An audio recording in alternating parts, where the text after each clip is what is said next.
हाँ hello. Hello जी आप कहाँ से बोल रहे हो? भैंसा को उठा ले। अरे वहाँ क्या करते हो? मैं गोबर साफ करा था। अरे ढंग से बोलो, कौन हो? जी मैं हवलदार हूँ। अच्छा क्या बात है हवलदार? ओ हमारे थाना में एक दौलत नाम का आदमी आया है। वो क्या बोल रहा है? रिपोर्ट लिखाने।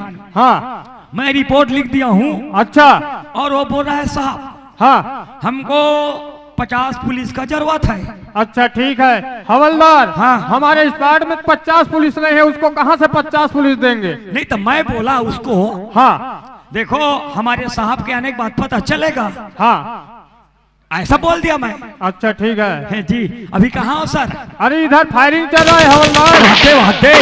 वादे देख के नाना नूनी बाबू वाले अच्छा पथरा खोल खम मुड़िल खुशेर हूँ।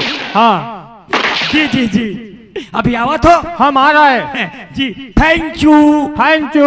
नानचू। अरे चलो रखो, क्या तमाशा बना के रखा है।